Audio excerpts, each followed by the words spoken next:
दोस्तों, क्या आपने कभी नोटिस किया है कि इंडियन आर्म्ड फोर्सेस में आर्मी, नेवी और एयरफोर्स इन तीनों का सैल्यूट करने का तरीका बिल्कुल अलग अलग होता है। ये कोई फैशन या फिर स्टाइल नहीं है, बल्कि हर सैल्यूट करने के पीछे एक गहरा मतलब और ऐतिहासिक कारण छुपा हुआ है। दोस्तों, सबसे पहले बात करें इंडियन आर्मी की, तो इनका सैल्यूट ओपन पाम यानी कि खुले पंजे के साथ होता है। इसमें हथेली सामने वाले को पूरी दिखती है और उंगलियां खुली हुई होती है। इसका मतलब होता है ट्रस्ट और ट्रांसपेरेंसी।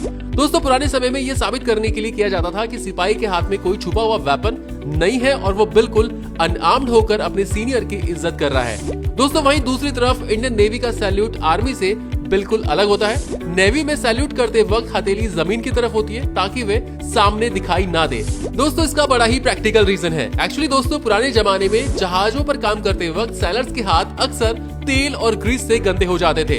अपने सीनियर्स और अधिकारियों को गंदे हाथ दिखाना अच्छा नहीं माना जाता था, इसीलिए उन्होंने पंजा छुपाकर सैल्यूट करने की प्रथा शुरू की, जो आज तक चली आ रही है। चलिए दोस्तों, लास्ट में बात करते हैं इंडियन एयरफोर्स की। दोस्तों, पहले एयरफोर्स का सैल्यूट भी आर्मी जैसा ही था, लेकिन मार्च 2006 में इसे बदला गया। दोस्तों, अब एयरफोर्स के जवान जमीन से 45 डिग्री के एंगल पर हाथ रखकर सैल्यूट करते हैं। ये 45 डिग्री का कोण दर्शाता है आसमान की ओर प्रगति, यानी कि आसमान की ऊंचाइयों को छूना।